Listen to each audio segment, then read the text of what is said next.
Chapter 33. The Hotel Concert. "Put on your white organdy by all means, Anne," advised Diana decidedly. They were together in the east gable chamber. Outside it was only twilight, a lovely yellowish green twilight with a clear blue cloudless sky. A big round moon, slowly deepening from her pallid lustre into burnished silver, hung over the haunted wood. The air was full of sweet summer sounds, sleepy birds twittering, freakish breezes, faraway voices, and laughter. But in Anne's room the blind was drawn and the lamp lighted, for an important toilette was being made.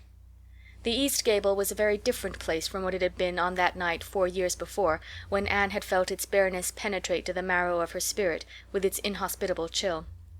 Changes had crept in, Marilla conniving at them resignedly, until it was as sweet and dainty a nest as a young girl could desire. The velvet carpet with the pink roses and the pink silk curtains of Anne's early visions had certainly never materialized, but her dreams had kept pace with her growth, and it is not probable she lamented them. The floor was covered with a pretty matting, and the curtains that softened the high window and fluttered in the vagrant breezes were of pale green art muslin. The walls, hung not with gold and silver brocade tapestry, but with a dainty apple blossom paper, were adorned with a few good pictures given Anne by Mrs. Allan. Miss Stacy's photograph occupied the place of honor, and Anne made a sentimental point of keeping fresh flowers on the bracket under it. Tonight a spike of white lilies faintly perfumed the room like the dream of a fragrance. There was no mahogany furniture, but there was a white painted bookcase filled with books, a cushioned wicker rocker, a toilette table befrilled with white muslin, a quaint gilt-framed mirror with chubby pink cupids and purple grapes painted over its arched top that used to hang in the spare room, and a low white bed. Anne was dressing for a concert at the White Sands Hotel. The guests had got it up in aid of the Charlottetown Hospital, and had hunted out all the available amateur talent in the surrounding districts to help it along. Bertha Sampson and Pearl Clay of the White Sands Baptist Choir had been asked to sing a duet. Milton Clark of Newbridge was to give a violin solo. Winnie Adela Blair of Carmody was to sing a Scotch ballad, and Laura Spencer of Spencervale and Anne Shirley of Avonlea were to recite. As Anne would have said at one time, it was an epoch in her life, and she was deliciously athrill with the excitement of it. Matthew was in the seventh heaven of gratified pride over the honor conferred on his Anne, and Marilla was not far behind, although she would have died rather than admit it, and said she didn't think it was very proper for a lot of young folks to be gadding over to the hotel without any responsible person with them. Anne and Diana were to drive over with Jane Andrews and her brother Billy in their double-seated buggy, and several other Avonlea girls and boys were going too. There was a party of visitors expected out from town, and after the concert a supper was to be given to the performers. "Do you really think the organdy will be best?" queried Anne anxiously. "I don't think it's as pretty as my blue-flowered muslin, and it certainly isn't so fashionable." "But it suits you ever so much better," said Diana. "It's so soft and frilly and clinging. The muslin is stiff and makes you look too dressed up, but the organdy seems as if it grew on you." Anne sighed and yielded. Diana was beginning to have a reputation for notable taste in dressing, and her advice on such subjects was much sought after. She was looking very pretty herself on this particular night, in a dress of the lovely wild rose pink from which Anne was forever debarred, but she was not to take any part in the concert, so her appearance was of minor importance. All her pains were bestowed upon Anne, who, she vowed, must, for the credit of Avonlea, be dressed and combed and adorned to the Queen's taste. "Pull out that frill a little more. So. Here, let me tie your sash. Now for your slippers. I'm going to braid your hair in 2 thick braids and tie them halfway up with big white bows. No, don't pull out a single curl over your forehead. Just have the soft part. There is no way you do your hair suits you so well, Anne, and Mrs. Allan says you look like a Madonna when you part it so. I shall fasten this little white house rose just behind your ear. There was just one on my bush, and I saved it for you." "Shall I put my pearl beads on?" asked Anne. "Matthew brought me a string from town last week, and I know he'd like to see them on me." Diana pursed up her lips, put her black head on one side critically, and finally pronounced in favor of the beads, which were thereupon tied around Anne's slim, milk-white throat. "There's something so stylish about you, Anne," said Diana with unenvious admiration. "You hold your head with such an air. I suppose it's your figure. I am just a dumpling. I've always been afraid of it, and now I know it is so. Well, I suppose I shall just have to resign myself to it." "But you have such dimples," said Anne, smiling affectionately into the pretty, vivacious face so near her own. "Lovely dimples, like little dents in cream. I've given up all hope of dimples. My dimple dream will never come true. But so many of my dreams have that I mustn't complain. Am I all ready now?" "All ready. assured Diana, as Marilla appeared in the doorway, a gaunt figure with grayer hair than of yore and no fewer angles, but with a much softer face. "Come right in and look at our elocutionist, Marilla. Doesn't she look lovely?" Marilla emitted a sound between a sniff and a grunt. "She looks neat and proper. I like that way of fixing her hair, but I expect she'll ruin that dress driving over there in the dust and dew with it, and it looks most too thin for these damp nights. Organdy's the most unserviceable stuff in the world, anyhow, and I told Matthew so when he got it. But there is no use in saying anything to Matthew nowadays. Time was when he would take my advice, but now he just buys things for Anne regardless, and the clerks at Carmody know they can palm anything off on him. Just let them tell him a thing is pretty and fashionable, and Matthew plunks his money down for it. Mind you keep your skirt clear of the wheel, Anne, and put your warm jacket on." Then Marilla stalked downstairs, thinking proudly how sweet Anne looked with that one moonbeam from the forehead to the crown, and regretting that she could not go to the concert herself to hear her girl recite. "I wonder if it is too damp for my dress," said Anne anxiously. "Not a bit of it," said Diana, pulling up the window blind. "It's a perfect night, and there won't be any dew. Look at the moonlight." "I'm so glad my window looks east into the sun rising," said Anne, going over to Diana. "It's so splendid to see the morning coming up over those long hills and glowing through those sharp fir tops. It's new every morning, and I feel as if I washed my very soul in that bath of earliest sunshine. Oh, Diana, I love this little room so dearly. I don't know how I'll get along without it when I go to town next month." "Don't speak of your going away tonight," begged Diana. "I don't want to think of it, it makes me so miserable, and I do want to have a good time this evening. What are you going to recite, Anne? And are you nervous?" "Not a bit. I've recited so often in public I don't mind at all now. I've decided to give The Maiden's Vow. It's so pathetic. Laura Spencer is going to give a comic recitation, but I'd rather make people cry than laugh." "What will you recite if they encore you?"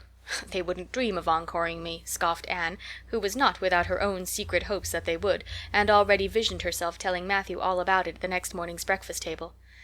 "There are Billy and Jane now. I hear the wheels. Come on." Billy Andrews insisted that Anne should ride on the front seat with him, so she unwillingly climbed up. She would have much preferred to sit back with the girls, where she could have laughed and chattered to her heart's content. There was not much of either laughter or chatter in Billy. He was a big, fat, stolid youth of 20, with a round, expressionless face and a painful lack of conversational gifts. But he admired Anne immensely, and was puffed up with pride over the prospect of driving to White Sands with that slim, upright figure beside him. Anne, by dint of talking over her shoulder to the girls and occasionally passing a sop of civility to Billy, who grinned and chuckled and never could think of any reply until it was too late, contrived to enjoy the drive in spite of all. It was a night for enjoyment. The road was full of buggies, all bound for the hotel, and laughter, silver clear, echoed and re-echoed along it. When they reached the hotel it was a blaze of light from top to bottom. They were met by the ladies of the concert committee, one of whom took Anne off to the performers' dressing room, which was filled with the members of a Charlottetown Symphony Club, among whom Anne felt suddenly shy and frightened and countrified. Her dress, which in the east gable had seemed so dainty and pretty, now seemed simple and plain, too simple and plain, she thought, among all the silks and laces that glistened and rustled around her. What were her pearl beads compared to the diamonds of the big handsome lady near her? And how poor her one wee white rose must look beside all the hothouse flowers the others wore. Anne laid her hat and jacket away and shrank miserably into a corner. She wished herself back in the white room at Green Gables. It was still worse on the platform of the big concert hall of the hotel, where she presently found herself. The electric lights dazzled her eyes. The perfume and hum bewildered her. She wished she were sitting down in the audience with Diana and Jane, who seemed to be having a splendid time away at the back. She was wedged in between a stout lady in pink silk and a tall, scornful-looking girl in a white lace dress. The stout lady occasionally turned her head squarely around and surveyed Anne through her eyeglasses until Anne, acutely sensitive of being so scrutinized, felt that she must scream aloud.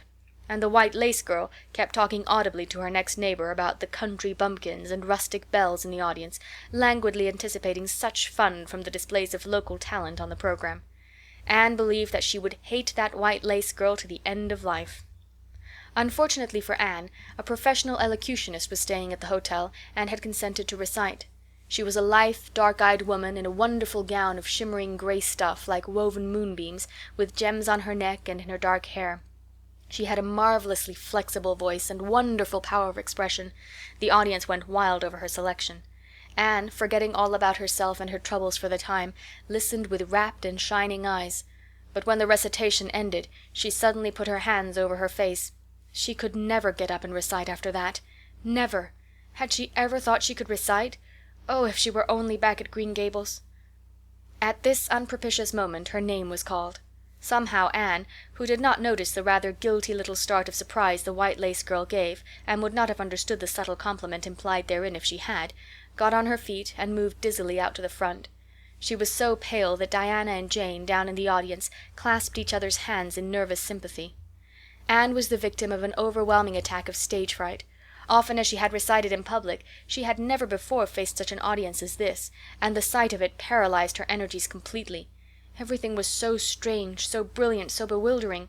The rows of ladies in evening dress, the critical faces, the whole atmosphere of wealth and culture about her. Very different this from the plain benches at the debating club, filled with the homely, sympathetic faces of friends and neighbors. These people, she thought, would be merciless critics. Perhaps, like the white lace girl, they anticipated amusement from her rustic efforts. She felt hopelessly, helplessly ashamed and miserable.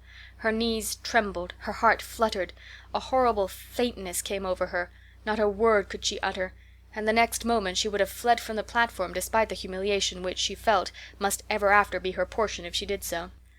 But suddenly, as her dilated, frightened eyes gazed out over the audience, she saw Gilbert Blythe away at the back of the room, bending forward with a smile on his face, a smile which seemed to Anne at once triumphant and taunting. In reality it was nothing of the kind. Gilbert was merely smiling with appreciation of the whole affair in general, and of the effect produced by Anne's slender white form and spiritual face against a background of palms in particular. Josie Pye, whom he had driven over, sat beside him, and her face certainly was both triumphant and taunting. But Anne did not see Josie, and would not have cared if she had. She drew a long breath and flung her head up proudly, courage and determination tingling over her like an electric shock. She would not fail before Gilbert Blythe. He should never be able to laugh at her. Never, never. Her fright and nervousness vanished, and she began her recitation, her clear, sweet voice reaching to the farthest corner of the room without a tremor or a break. Self-possession was fully restored to her, and in the reaction from that horrible moment of powerlessness she recited as she had never done before. When she finished there were bursts of honest applause. Anne, stepping back to her seat, blushing with shyness and delight, found her hand vigorously clasped and shaken by the stout lady in pink silk. "My dear, you did splendidly," she puffed. "I've been crying like a baby. Actually, I have. There, they're encoring you. They're bound to have you back." "Oh, I can't go," said Anne confusedly. "But yet I must, or Matthew will be disappointed. He said they would encore me." "Then don't disappoint Matthew," said the pink lady, laughing. Smiling, blushing, limpid-eyed, Anne tripped back and gave a quaint, funny little selection that captivated her audience still further. The rest of the evening was quite a little triumph for her. When the concert was over, the stout pink lady, who was the wife of an American millionaire, took her under her wing and introduced her to everybody, and everybody was very nice to her. The professional elocutionist, Mrs. Evans, came and chatted with her, telling her that she had a charming voice and interpreted her selections beautifully. Even the white lace girl paid her a languid little compliment. They had supper in the big, beautifully decorated dining room. Diana and Jane were invited to partake of this also, since they had come with Anne, but Billy was nowhere to be found, having decamped in mortal fear of some such invitation. He was in waiting for them with the team, however, when it was all over, and the three girls came merrily out into the calm, white moonshine radiance. Anne breathed deeply and looked into the clear sky beyond the dark boughs of the firs. Oh, it was good to be out again in the purity and silence of the night. How great and still and wonderful everything was, with the murmur of the sea sounding through it, and the darkling cliffs beyond like grim giants guarding enchanted coasts. "Hasn't it been a perfectly splendid time?" sighed Jane as they drove away. "I just wish I was a rich American and could spend my summer at a hotel and wear jewels and low-necked dresses and have ice cream and chicken salad every blessed day.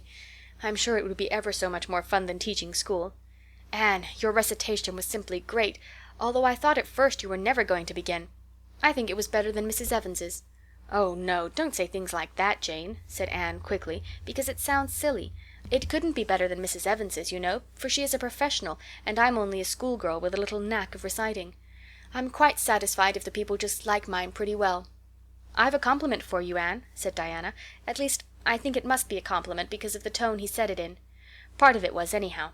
There was an American sitting behind Jane and me, such a romantic-looking man with coal-black hair and eyes. Josie Pye says he is a distinguished artist, and that her mother's cousin in Boston is married to a man that used to go to school with him. Well, we heard him say, didn't we, Jane? Who is that girl on the platform with the splendid Titian hair? She has a face I should like to paint. There now, Anne. But what does Titian hair mean?" "Being interpreted, it means plain red, I guess," laughed Anne. "Titian was a very famous artist who liked to paint red-haired women." "Did you see all the diamonds those ladies wore?" sighed Jane. "It was simply dazzling. Wouldn't you just love to be rich, girls?" "We are rich," said Anne staunchly. "Why, we have 16 years to our credit, and we're happy as queens, and we've all got imaginations, more or less. Look at that sea, girls, all silver and shadow and visions of things not seen. We couldn't enjoy its loveliness any more if we had millions of dollars and ropes of diamonds. You wouldn't change into any of those women if you could. Would you want to be that white lace girl and wear a sour look all your life, as if you'd been born turning up your nose at the world? Or the Pink Lady, kind and nice as she is, so stout and short that you'd really no figure at all? Or even Mrs. Evans, with that sad, sad look in her eyes? She must have been dreadfully unhappy sometimes to have such a look. You know you wouldn't, Jane Andrews." "I don't know exactly," said Jane, unconvinced. "I think diamonds would comfort a person for a good deal." "Well, I don't want to be anyone but myself, even if I go uncomforted by diamonds all my life," declared Anne. "I'm quite content to be Anne of Green Gables with my string of pearl beads. I know Matthew gave me as much love with them as ever went into Madam the Pink Lady's jewels."